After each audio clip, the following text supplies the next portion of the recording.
All right, so this test only has 5 questions. The biggest thing for these tests is literally trying to figure out if you're using the Z table or the T table. That's going to be the biggest part. You have a couple questions on from chapter 8, which is the confidence interval, and then there's 3 questions from chapter 9, which is the hypothesis testing. If you remember, they're basically the same thing. The confidence interval is just giving you that range that your confidence in between, and the hypothesis testing is saying it's outside that range, basically, and you're rejecting what the actual claim is. So it's very similar. It's just opposite directions of what you're actually answering in that respect. All right, so let's look at a few. So the first one, political prisoners. All these questions are taken from the book, so I did not make up these questions. According to the article, the mean duration of imprisonment for 32 patients with chronic PTSD was 33.4 months. Actually, interesting thing, they said, I just read an article the other day from the Hartford Courant that said that 95% of all prisoners in the state of Connecticut have a mental illness, which totally makes sense because you would think a normal, sane person probably wouldn't have committed the crime in the first place. So it kind of makes sense that if you're in prison, you probably have some kind of PTSD. So the mean duration of imprisonment for 32 patients with chronic PTSD was 33.4 months. Assuming that the mean of 42 months, determining 95% confidence interval for the mean, or assuming a standard deviation of 42 months, determine a 95% confidence interval for the mean duration of imprisonment of all East German political prisoners with chronic PTSD. All right, so what are we using for this one?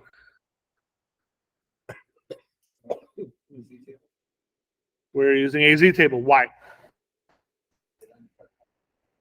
No. Why?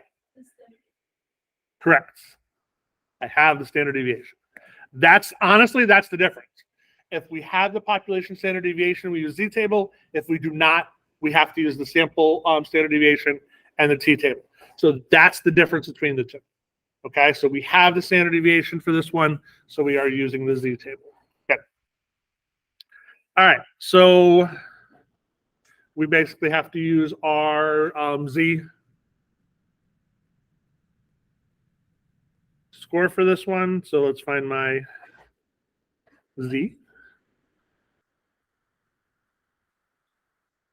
So what is our, it is, oh, sorry, actually.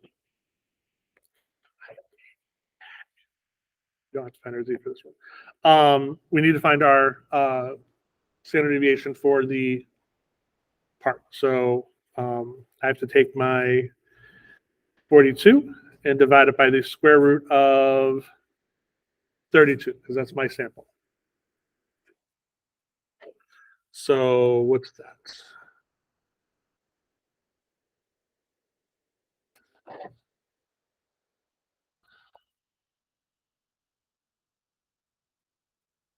(42) divided by the square root of 32, and I get 7.4. 7.4. We'll go at this one place. All right, so that is my standard deviation for that. All right, what's the rest of the other thing I have to do to find my confidence intervals? We're looking at 95%, right? Okay, so what's the so we're going to go to our Z table and look for the 95%.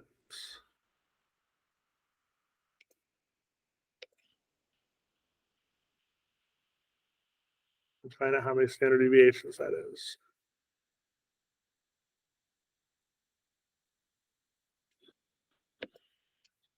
So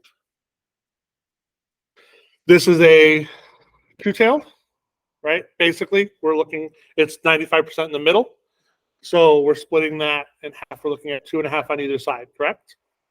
So if we go to our Z table, we're looking at 2.5%, which is 1.96.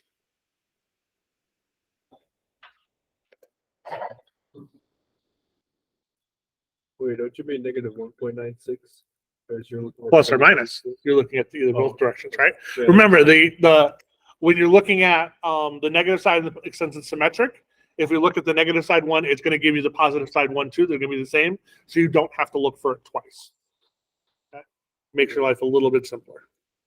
I always look at the negative side one because it's the actual number I'm looking for, and I don't have to go like, okay, 2.5% minus the 100, so now I'm looking for 0.975. It just is easier to look for the negative side one. So the 95% is the plus or minus 1.96. So my formula to figure out my confidence interval is the mean plus or minus the z of 0.025 in this case times my standard deviation divided by the square root of n. So in this case, I've done all that. My mean for this one is 33.4 months. So plus or minus the 1.96 times 7.4. Will give me my confidence interval.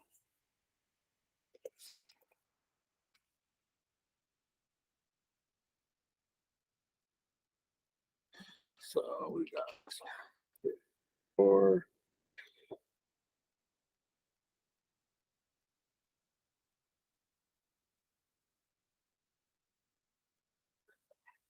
So my low end is 18.9.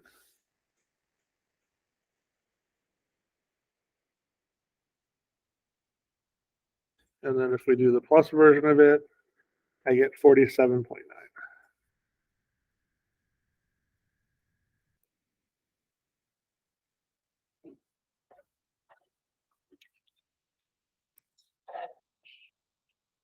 The one thing I am going to be looking for that is actually very important, your final answer must be written in a sentence using the stuff in the problem.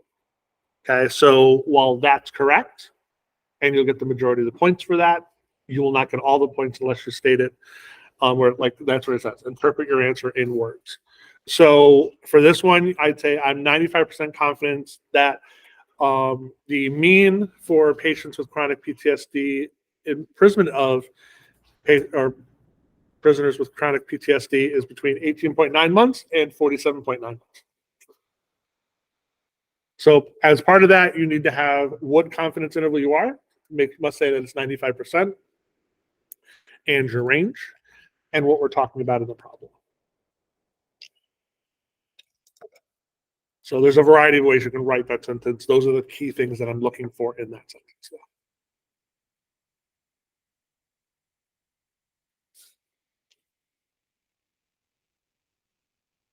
So this is the work I'd expect to see. You don't need to have the formula written there, but I do expect to see the how you found the z, or the standard deviation piece, the z-score information, because you're going to be looking that up on the table. So make sure you have that written out in the problem.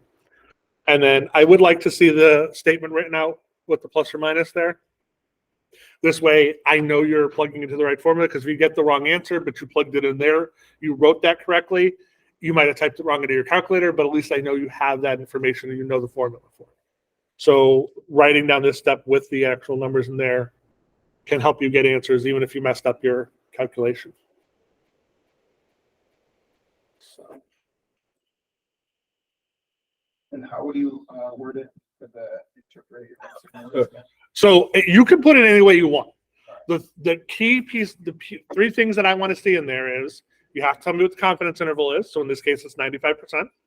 You have to tell me the range, and it has to connect to the actual problem. So in this problem, talking about the imprisonment of patients with chronic PTSD. Okay. So pull something from the problem that what you're talking about. Tell me how confident you are, and what the range is.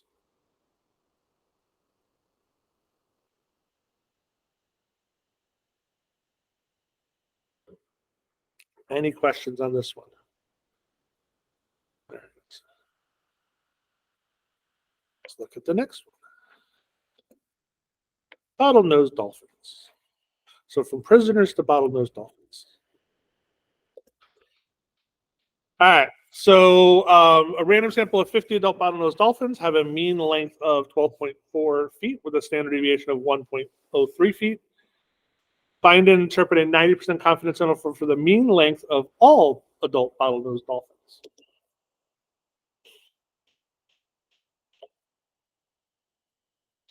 My sister actually went down to Bermuda for the summer and actually for 6 months during when she was in there to actually study bottlenose dolphins. So, and there, it was like she basically had to learn how to identify them based on their markings. So she was watching videotapes and everything else, and like being able to identify. It says, "This is Maddie. This is Charles." Like identifying the dolphins and everything else, and saying when they were in the videos and stuff.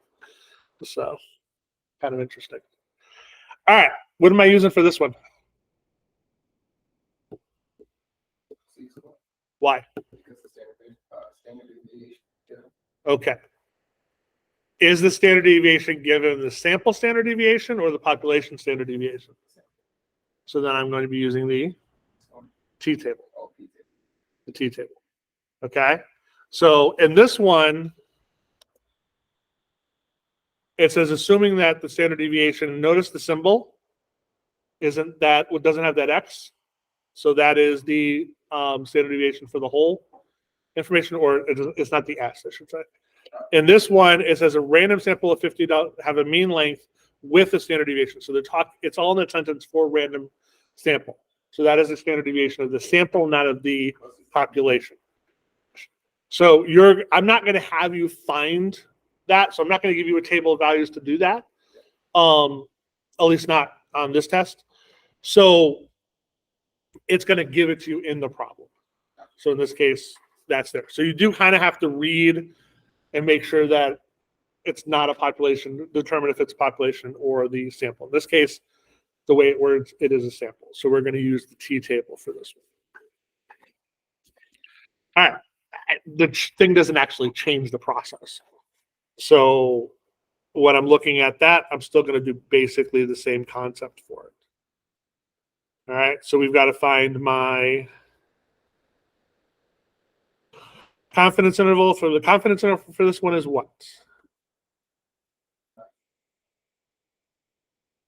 What is it? Oh, okay. That's not the confidence interval. That's the actual, that's the value I'm looking for. But that's for what? That's Z, and we're not looking at the Z table. We're looking at the T table. So that number is going to change. So in this case, we're looking for a 90% confidence interval.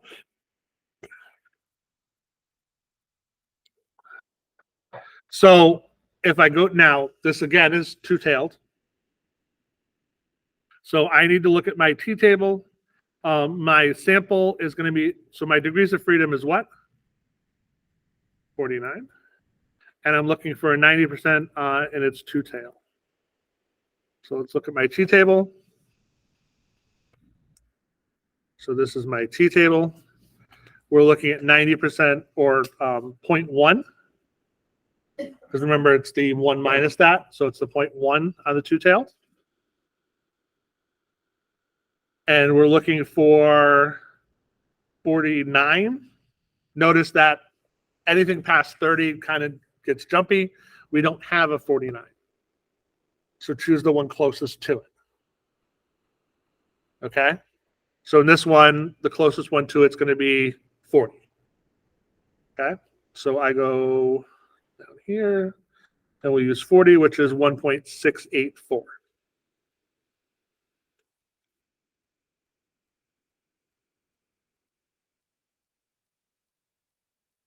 So when you're using the t-table, if the number is not there, use the closest one to it.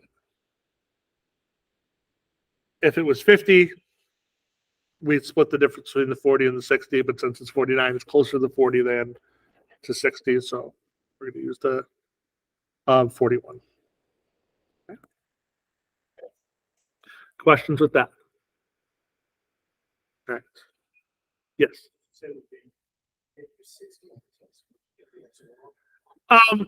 You might lose a point on there. I'm not going to mark the whole thing wrong. I think the key piece is when you write it down and explain to me what you've done. So I'll see that in the actual work and I'll say, okay, they just picked the 61 instead of the 41. minus a point. Everything else is fine. You're good. So, and that's really where looking on this and writing the information down there. Like if you just go, here's the confidence interval and done, and I don't see your work, it's really hard for me to say, okay, where did you mess up? Did you mess up on that part, or did you mess up in the formula? So you're going to lose a lot more points there. The more information you show me when you write it down, the more points you're going to get if you make a little mistake like that. So does that make sense? All right, so we've got that. The next thing I have to find, my formula basically is very similar, plus or minus, except it's the t, 0.05 in this case. And then it's times the standard deviation divided by the square root of the n, same concept there. So in this case, my mean was 12.04, plus or minus the 1.684. And I have to do my standard deviation divided by the mean, so it's 1.03 divided by the square root of 50. So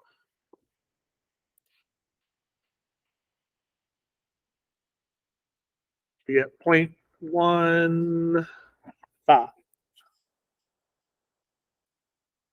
For that.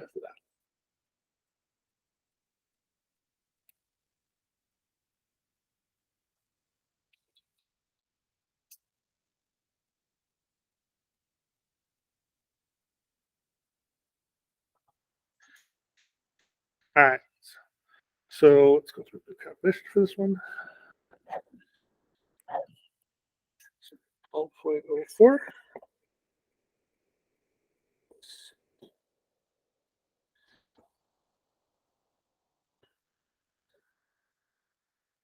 So you get 11.79 to 12.29. Good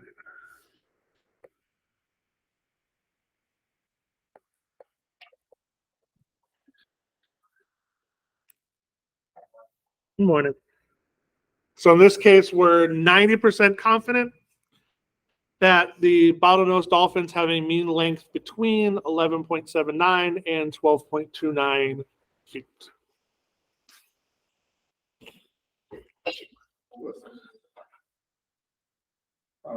Yes. The s divided by square root, whatever that is. For Square root. What is n again? the number of sample size, the sample size. So in this case, it's 50. Oh, I put it back. Yes. Explain what was. So the Z table is when you're given the population standard deviation. The T table is when you're not. So in this case, they gave that symbol right there means population standard deviation. So they gave me the population standard deviation. We have to use the Z table. And this one, they said they were talking about a random sample, and they said the standard deviation of that sample. So it's a sample standard deviation. The other way you'll see that is with the S. So if they put S 0.13, that's sample. Okay. So if you see the S, that's the sample standard deviation. And that means we're going to use the T table. Okay. So that's really the difference. If they're giving you the population, we use the Z table. If they're giving you the sample standard deviation, we use the T table. And that's true for these problems and for the hypothesis testing. So. Okay. And how do you tell it's a two-tail? Just like Confidence intervals are always two tails. So confidence, because you're looking for that range. So you're in the middle, so that's always going to be a two-tail. The hypothesis testing, it depends on the direction they're asking. If they're asking you less than or greater than, it's a one-tailed. If they're saying it's differs, then it's a two-tailed. So we'll talk about that in a minute when we do the next ones. But yeah, the confidence intervals are always two-tailed. All right, any other questions on these? Good questions. We'll help you for the final too. So, all right. Next one. Early onset dementia. They always make the most happy problems in these book. Well, the crazy, most of this is actually, a lot of this is used in medical, in healthcare and stuff like that. So that's one of the things that's actually quite important. All right, so they explored the experience and struggles of people diagnosed with dementia and their families. A simple random sample of 21 people with early onset dementia gave the following data on the age of diagnosis in years. At a 1% significance level, do the data provide significant evidence to conclude that the mean age at diagnosis for all people of early onset dementia is less than 55 years old? Assume that the population standard deviation is 6.8 and the sample mean is 52.5. Okay, so Z table or T table? Why? Correct. They say population standard deviation, it's a Z table. Okay, so we're using the Z table.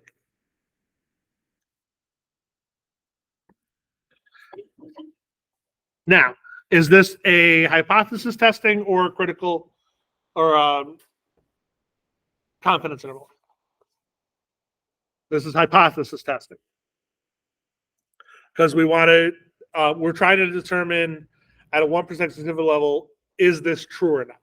So that is hypothesis testing. If you notice in the other two, it said confidence interval and 95% confidence interval. So if it's going to tell you, say confidence interval, if they're looking for a confidence interval. All right. If it doesn't say a confidence interval, you're probably doing hypothesis testing. All right. So we're using a Z table. We have a 1% significance level. Okay. So we've got that. You're going to make the assumption you can do the test. You do not have to test those things. So you don't have to test that it's normally distributed to those things. If I'm giving it to you, assume you can do the test. All right. So what's the next step we have to do? Yes, we have to figure out a null hypothesis and our alternate hypothesis. So what's my null hypothesis in this case?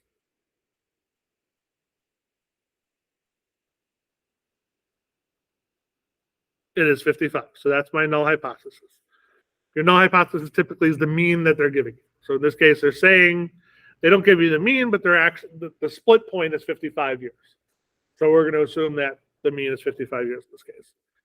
My alternate hypothesis is what? That it's less than 55. That's important because that's going to tell you your one tail or two tails. So in this case, is it a one tail or a two tail? This is a one tail because it's just less than. Okay, if it's differed from 55, then it'd be two tail. But in this case, it's just a one tail because we're just looking at less than. All right. So now we can go look at my Z table. So we go to my Z table and we're looking for 1%. So we can go to the negative side and we're looking for 0.01.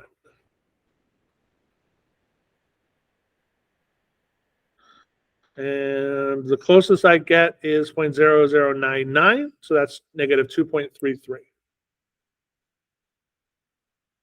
It's right there. That's the closest I get.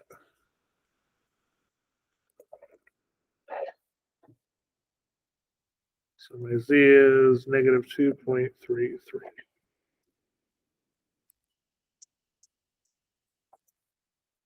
All right, now this is where you can do your, you can decide if you're going to do your critical value or if you're going to do your P value. Because the T-score has to be done with the critical value, I'm just going to do the critical value. If you really want to do the P value, you're more than welcome to. It doesn't make much difference if you remember the process is basically the exact same. All right, so I got the negative 2.33. I just need to find my Z score for my new information, my 52.5. So I'm looking at my Z there. I have 52.5 minus the 55. And we're dividing it by 6.8 divided by the square root of 21.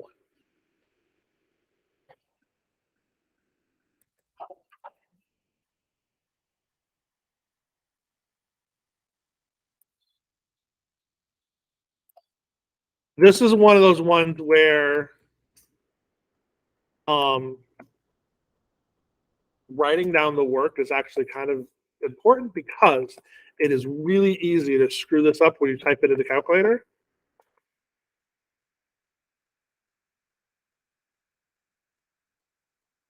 So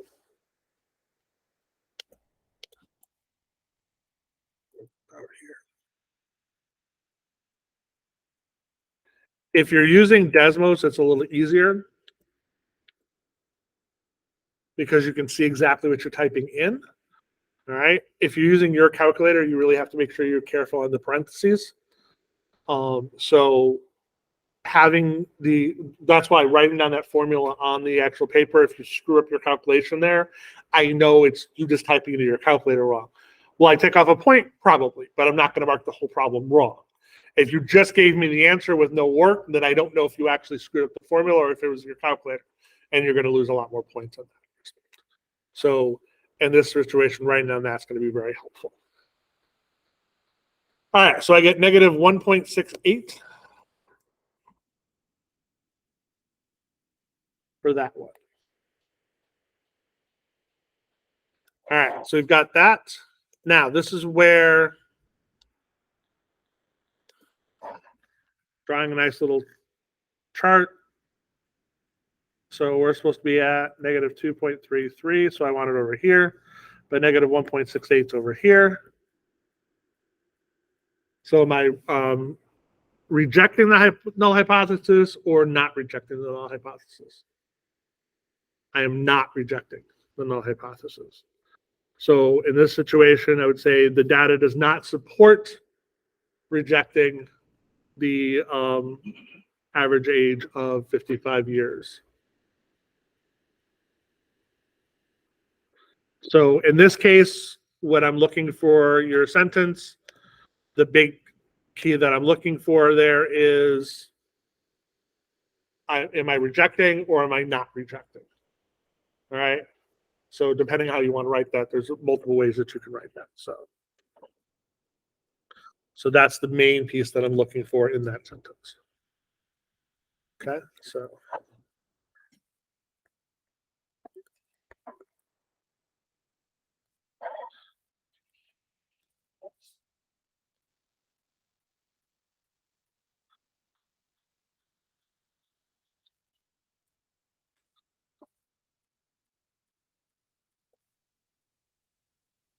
So quick question. Yep. The HO and the HA, what is the difference? The HO is your null hypothesis. That's what they're claiming is true. Okay. The HA is your alternate hypothesis. That's what you're claiming is true. So they're saying that the mean age is 55 years old. You're saying, well, I think it's less than that. That's the null hypothesis. That's the alternate hypothesis. Okay. Significance level matters a lot in this situation. So we did a 1% significance level. If we had did a 5% significance level, we would have gotten, so if we looked for this, 5% is 1.645. That's the 5% significance level right there, 1.645.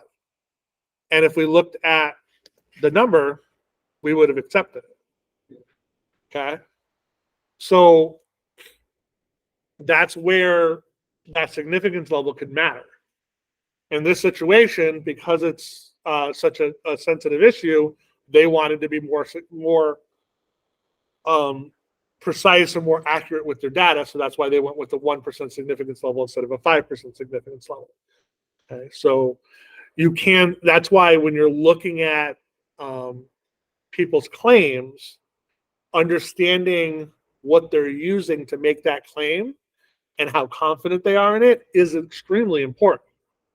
Okay, because two people can put out this report, one didn't really care as much and did 5, one did 1, they're going to come to two different conclusions with the exact same data. Okay. So that's why looking at the actual information they give you instead of just their number or their statement is important. And that's also why I want to see you write that statement, because that's the blurb that's going to go out in the news for all intents and purposes. So, all right. Yes. I would say my data does not support rejection of the that it's less than 55 years old. Yes. This one didn't say phrase it as a sentence. Do you still want to? Yes. Yes. Nope. I want you to do it for all of them. I know it doesn't say it, but I want you to do that for all of them.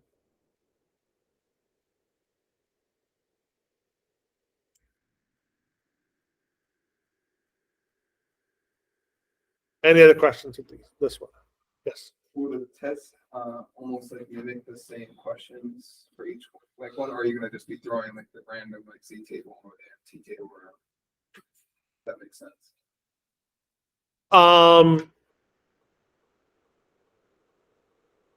The questions are similar. They're not the same questions. So like, it's not going to be an early onset dementia question. Oh yeah, oh yeah. So it'll be a different question. I believe I mixed them up.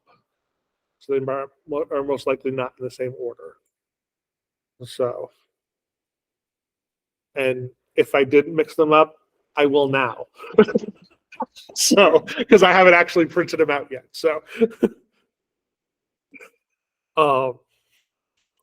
it doesn't make a difference. Like the key piece is I really want you guys to actually be able to look at a problem and then figure out what the piece is.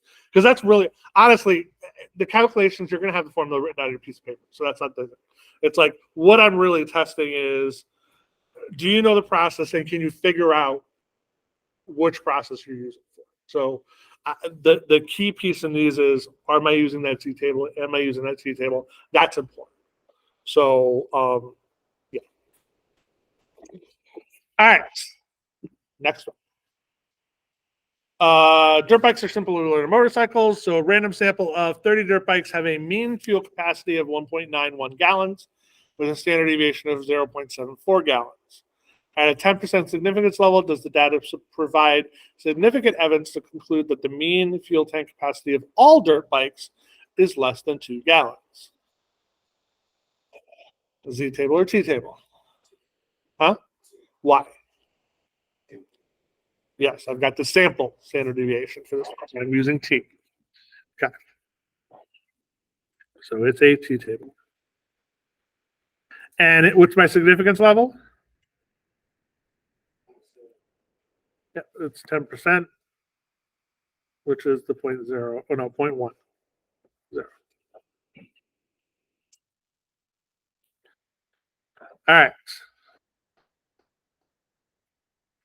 So what's my, next we have to figure out my null hypothesis and my alternate hypothesis.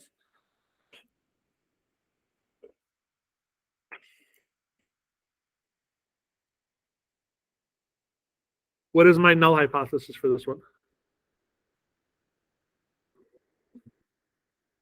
Is 1.91.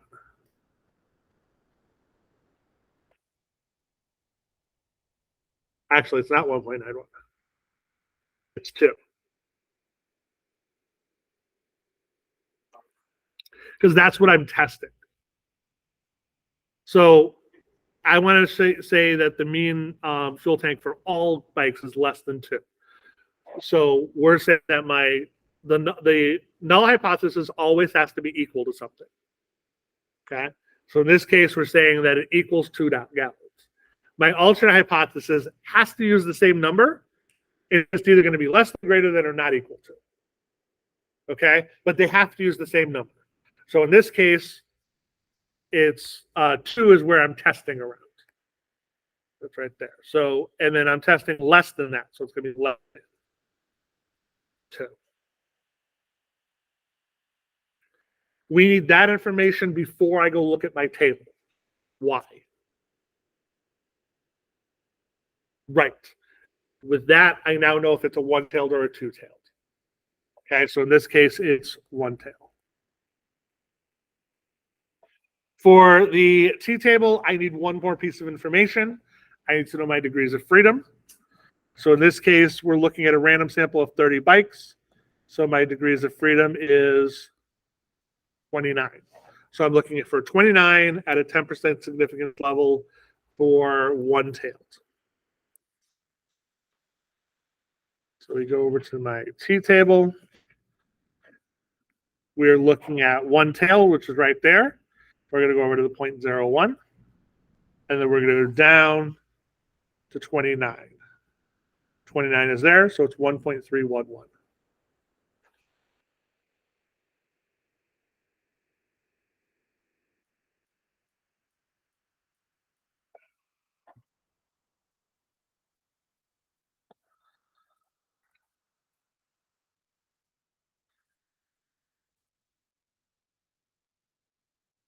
Any questions on how I found the 1.311? And like I said, this is the T-table I'm going to give you. So it'll have the one tail and the two tails at the top. So you can easily use that to help find your information.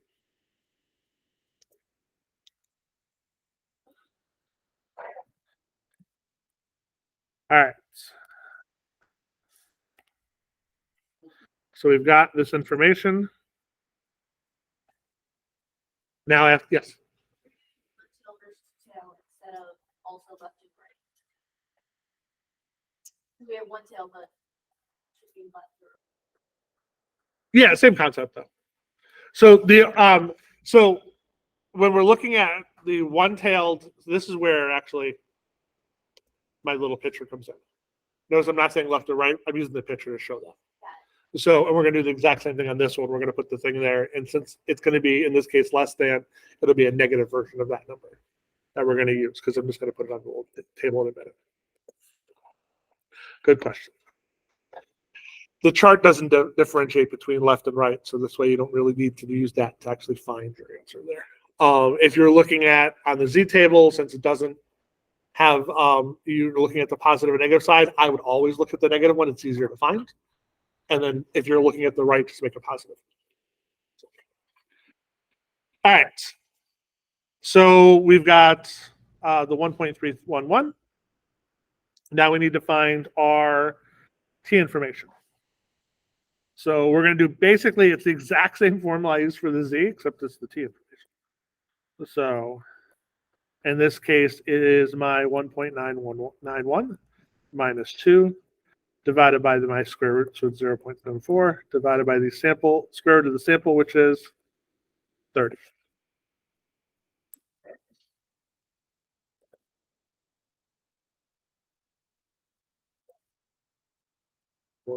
One, two.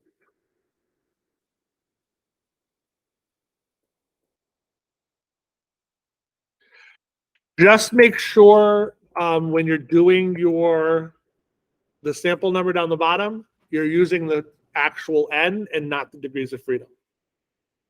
Okay. So that is one of those things I'm going to look at. That's also why putting this down is important. Okay. Because if you did the other number and put it in your calculator, you're just going to be slightly off.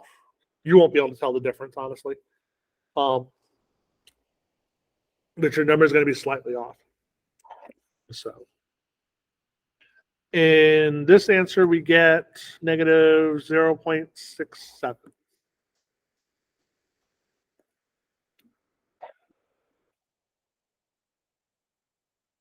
So if we look at our little chart, remember the Z table and the T table, your chart looks the exact same, or your little drawing. We're using the negative 1.311 because we're looking at less than. And my negative, that's the 0.67. So don't reject this case.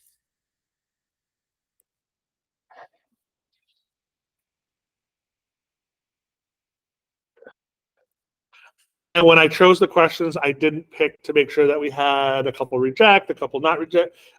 I literally just picked 3 questions that I liked. So they could all be reject. They could all be not reject. So don't try to read into the the test to say, oh, obviously he wouldn't have picked 3. I could have. All right.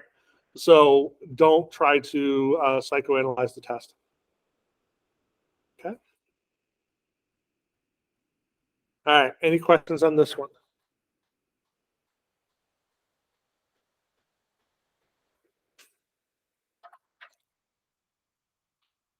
And as I was copying and pasting and putting it in here, I realized that all 3 questions I had were all one-tailed. So that is also possible.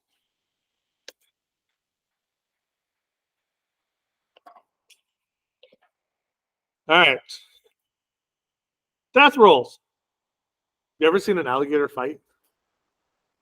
Yes. But they actually do this. This is literally what they do. They try to spit, they roll it over. So it's called their death rolls. One of the variables measured was the degree of angle between the body and the head of the alligator while performing the roll. I don't know why they would have studied this, but they liked it. A sample of 20 rolls yield the following data in degrees. At a 5% significance level, does the data provide significant evidence to conclude that, on average, the angle between the body and the head of the alligator during a death roll is greater than 45 degrees? No, the sample mean and sample standard deviation of the data is 49.0 and 10.0 respectively. Okay, because in the book they gave you the table, and I'm not making you do the table calculations. So, Z or T?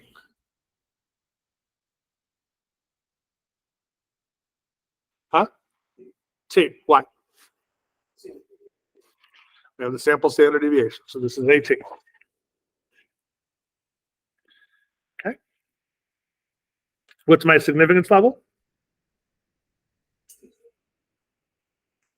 0.05, so 5% significance.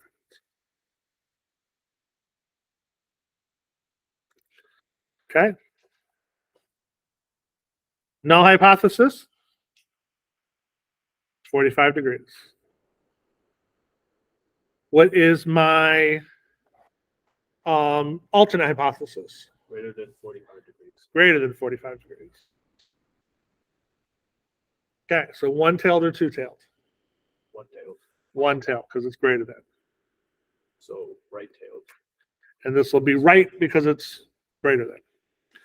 All right, so what's my, so we're going to look at my T. We're looking for one-tailed at a 0.05. And what's my degrees of freedom, because that's the other piece of information I need. In this case, is 19, because my sample was 20. So we'll go back to my T. So one-tailed 0.05, so we're right here. And we're going to go down to 19. They're at 1.729.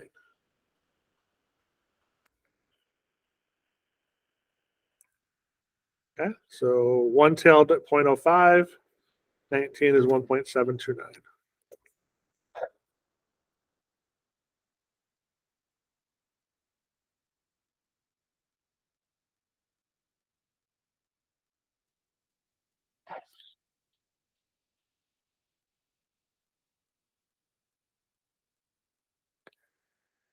All right, so we go back here. So we're taking my standard deviation, which is 49. So 49 minus 45 divided by 10 divided by the square root of 20.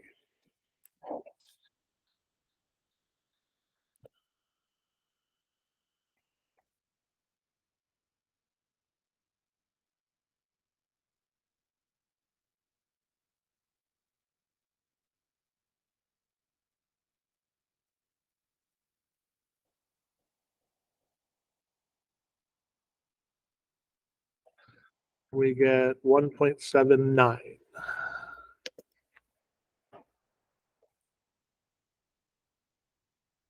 If you wanted to do 3 decimal places, because that's what the T-table gives you, you can. It'd be 1.789 in this case. So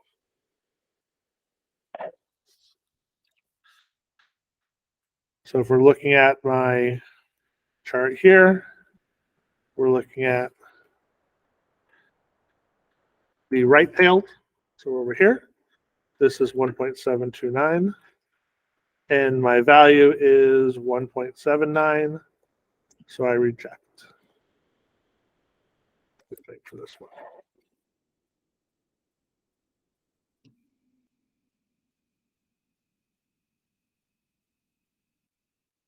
So we would say at the 5% significance level, there's significant evidence to determine that the angle of the alligator's head during a death roll is greater than 45 degrees.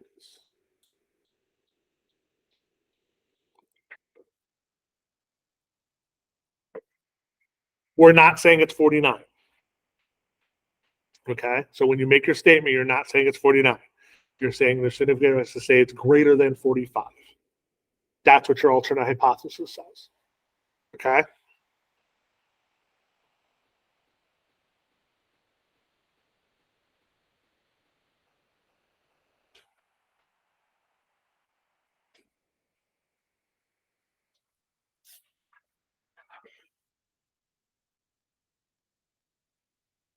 All right. Any questions on that?